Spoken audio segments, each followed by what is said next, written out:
Hello everyone and welcome to another edition of CEO and Market Expert Interviews. I'm your host Lucian, some of you know me as Triangle Investor from social medias. We are joined today by Ray Ashley, President and Director for F3 Uranium. Ray, it has been a while since you and I last talked. Welcome. Thank you, Lucian. Nice to be here. I appreciate you inviting me. Yeah, nice to have you here. Ray, 50%, 50% uranium within 4.5 meters, sorry. And it was, I believe, 31% over 7.5 within that. So we saw some ultra high grades from PLN before. Can Alaska reported some spectacular grades recently. I remember Denison a few years ago, but 50% is really spectacular. Where actually that ranks in the best intercepts ever in the Athabasca or even worldwide? Well, I don't know about ever, Lucian. Yeah, it's a beautiful hole. I think one of the significant things is that that is a true thickness or very close to true thickness. You know, there are some holes where there's been a chute of high grade where the hole goes straight down the chute. In that case, you know, there's a big long intersection, but it's not a true thickness. So that's, you know, very significant is that this 4.5 meters of 50% is over really a true thickness of 4.5 meters. It's a very impressive hole. And really, we were trying to, you know, what we've been doing at the JR zone is infilling the high-grade core.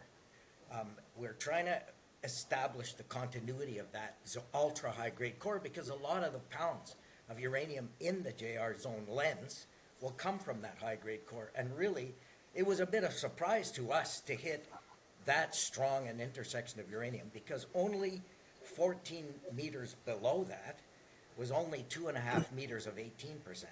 So that shows how the variability of the grade, there's a lot of pounds added to the zone with holes like that.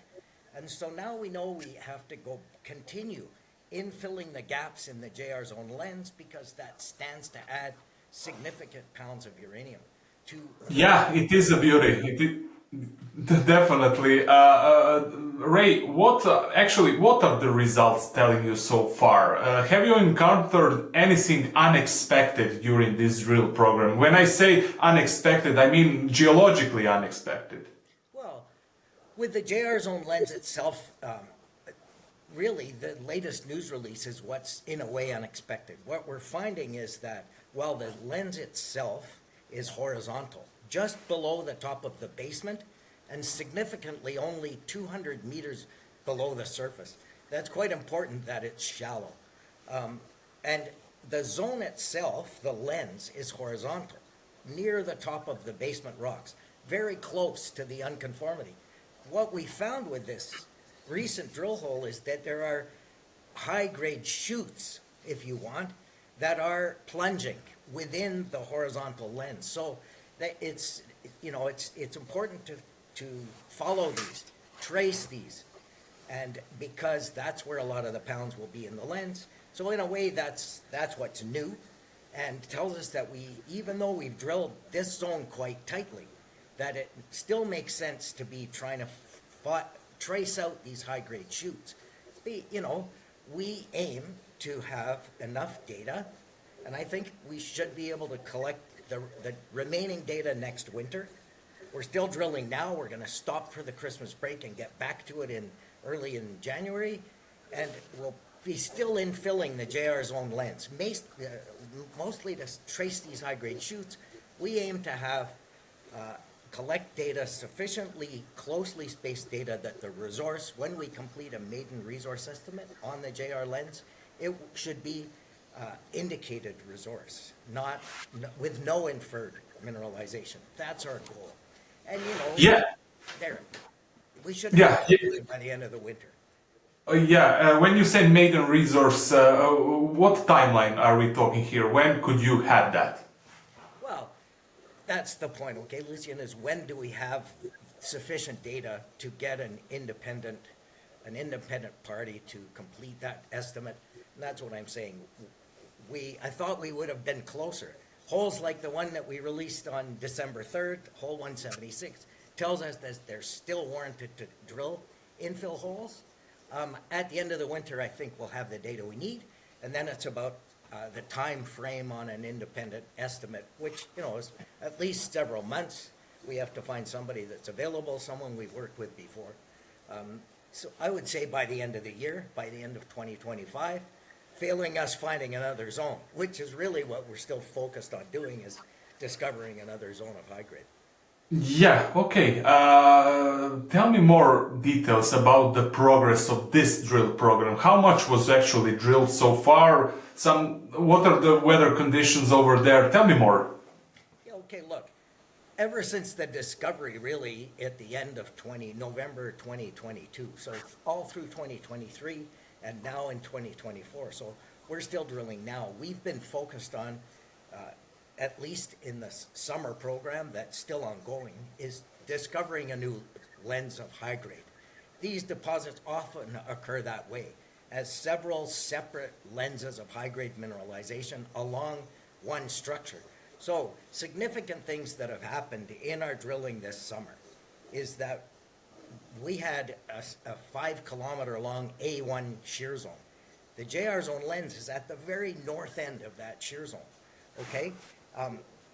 At the south end of the A1 shear zone, there beside it was what we call the B1 shear zone. So one of the things that happened is that we inverted the brand new technique of taking geophysical data and inverting it, which means like turning it into 3D, at the same time, resistivity and EM data. It's a new technique to look at those two data sets at the same time. What that allowed us to do is recognize that the B1 shear zone seemed to continue. So we tested that with a drill hole, and sure enough, it looks like the B1 shear zone is 700 meters longer than we had previously thought. That opens up additional areas to target for looking for high grade. Another significant thing is the very south end of the A1 shear zone. We found a huge structure there, cross-cutting structure, with 120 meters of throw. That means movement along the face. That is a really positive structural setting where when you have a mineralized shear zone, which is what the A1 shear zone is in, when it meets that, that's a very prospective structural setting, extremely large scale structure. So down there, we're seeing all the right signs. Where A1 shear zone meets this cross fault, we're getting sniffs of radioactivity and uranium. We hit, at the nose of this big wedge, we hit 0.05% uranium, 0.05% over half a meter, which doesn't sound like a lot, but in both those shear zones, right near this structure. Okay, if I tell you in 2014 is when we started drilling the A1 shear zone. And in 2014, we hit half a meter of 0.05% uranium. It's exactly what we're seeing today. We went back in 2019 and drilled around that. We continued in 2022, and that's when we found the JR zone lens. So these anomalous uranium, with all the other signs that we see with big structures, those are all very positive things. We think we see the signs that we're close to another zone of mineralization. That's why we raised another $8 million recently to be able to continue, aggressive exploration, because we see all the signs that, this system does host more than just the one lens. We don't know that for a fact, but I'm lucky to work with a team of people who've been around 3 uranium deposits like this now since 2010. And we do really see the signs that there's something close by, and that's why we're continuing with aggressive exploration. So sorry, what I meant to tell you is that A1 shear zone, we used to think it stopped where the cross fault was before we actually knew the cross fault was there. Well, recently we drilled a hole which showed us that A1 shear zone also extends past there to the southeast, and it becomes stacked beside the B1 shear zone. That again is a very positive structural setting when there's 2 structures stacked beside each other, and all this opens up new areas to target for exploration, where we see alteration and uranium. There's boron there, nearby, near this cross fault, very elevated boron in the bottom of the sandstone, where the only place where we see boron that's elevated on this property is right above the JR zone high-grade lens. So all these signs together have the team optimistic about the prospect for us of finding another zone of high-grade mineralization. And that's what we really have to do. That's what shareholders are, that's the question shareholders want us to answer. That's the question we're very focused on answering. What's the total size of the uranium that we've discovered here at PLN? Yeah, actually, that's my next question. You got the size. You pointed some interesting things over here.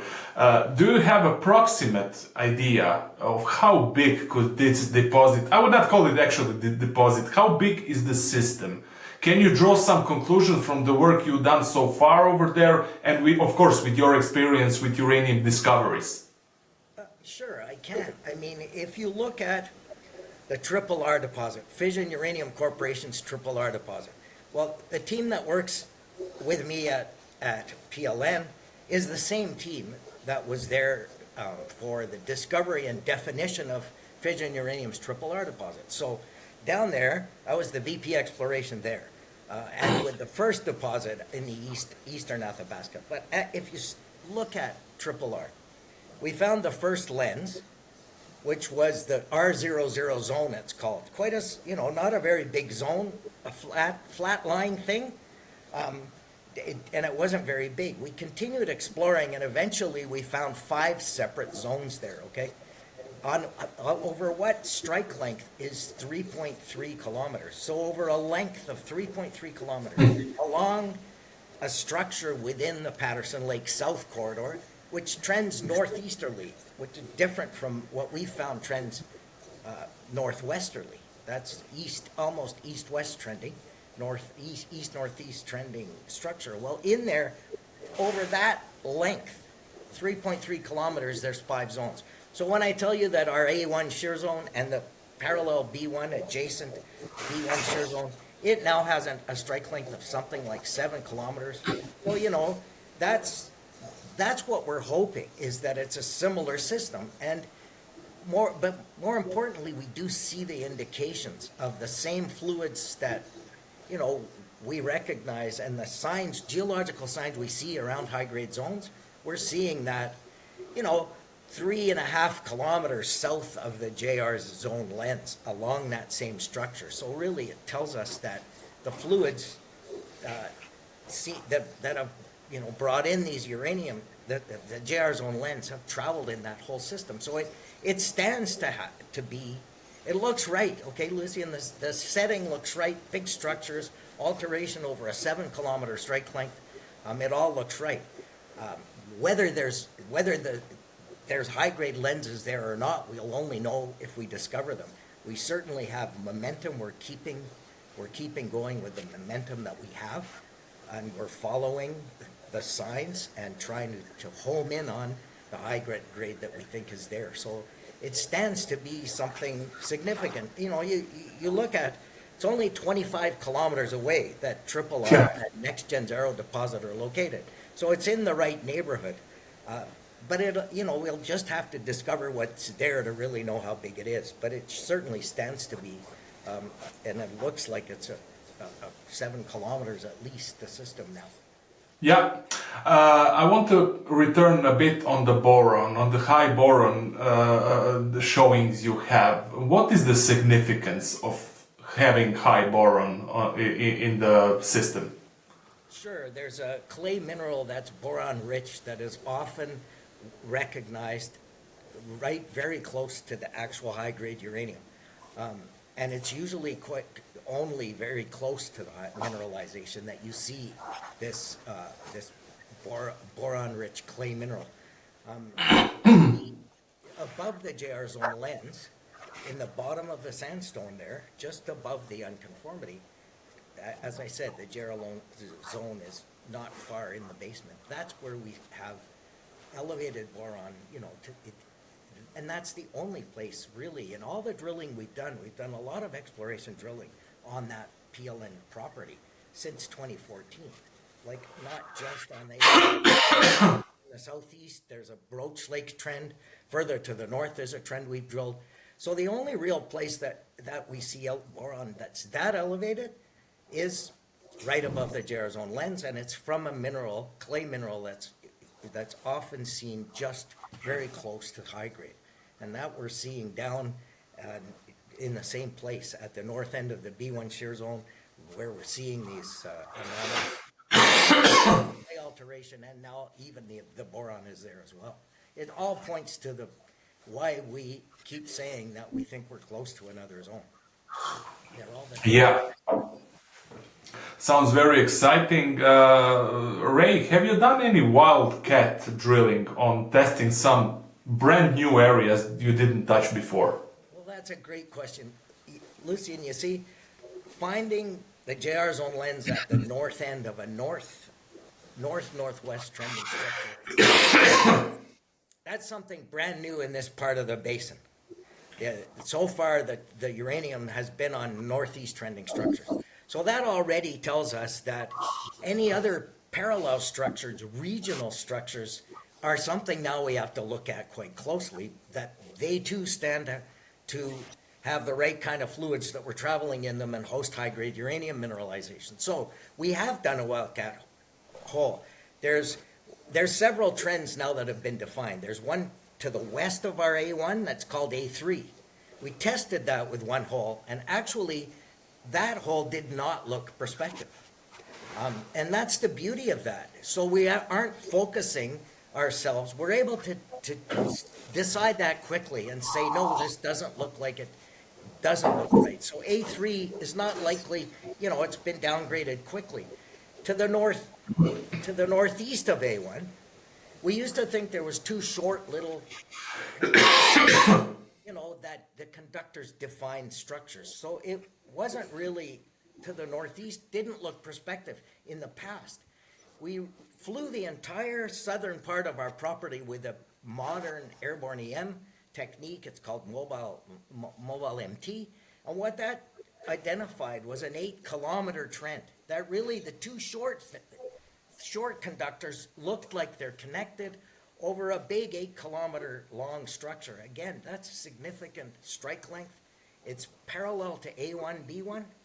And so that is a regional target that we're looking forward to testing. Down in the southwest of our A1, B1, on a claim block we call PW, that's part of the PLN project. That claim block, we've done a big gravity survey there last year, and we're about to complete ground EM. We believe that there's another parallel structure parallel to A1 down there. And that's also something Sam, particularly our VP Exploration, he's really very positive about that trend. We'll be completing ground EM over the gravity anomalies that we've defined to come up with targeting. So yes, this winter we're looking forward, and we had to wait till the winter. I've been really wanting to do that last summer, but to get access for the drill, it's better to do that when the ground is frozen. So this winter, in the winter program, we'll also be testing some of these regional structures that stand to, we'll be able to know quickly if they stand to also host high-grade zones of mineralization. And, it's a big property, 106,000 acre property. There's a lot of regional potential as well. So we'll be doing both things. We'll be doing those three things this winter. Still infilling and looking for the high-grade shoots at JR and at the Jarrah Zone lens to get all that data to be able to do the maiden resource estimate. Then continuing to explore really around the south end of A1 and B1 and on the B1 shear where we see the most positive signs for a nearby high-grade lens, and also testing these regional structures. All three things are on our plan for the upcoming winter program. Okay, Ray, is there any chance that this deposit or a portion of it could be ISR amenable? Well, look, I'm not an expert in ISR, but Denison did make a $15 million strategic investment in our company a while ago now, soon after our discovery, really.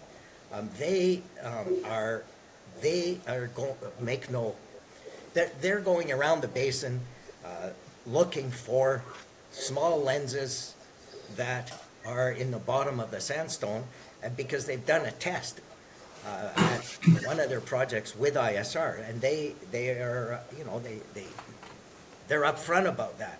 So when they made that strategic investment in our company, that's really, I think, it is because the first lens we found is so close to the unconformity, so close to the bottom of the sandstone. There could be a component of the mineralization that we found at JR that would be in the sandstone. And they say that they believe that they've got a method to be able to mine uranium in the bottom part of the sandstone, lenses of uranium, and they don't have to be, huge in that case, that they can extract the uranium that way. So that, I think, is, one of the reasons they made that investment in us, so that they have their foot in the door, I would is my guess, in the event that we do find some mineralization, a component of our mineralization up in the sandstone. I think that could trigger, that's what where their interest is. That's what I think that's about. So it's certainly possible, given that our mineralization is so close to the bottom of the sandstone so far.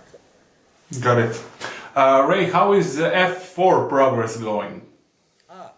Look, F4, yes, I'm excited that we'll finally be able to get back to moving forward with the other 17 properties that F3 holds. We've held them for a long time.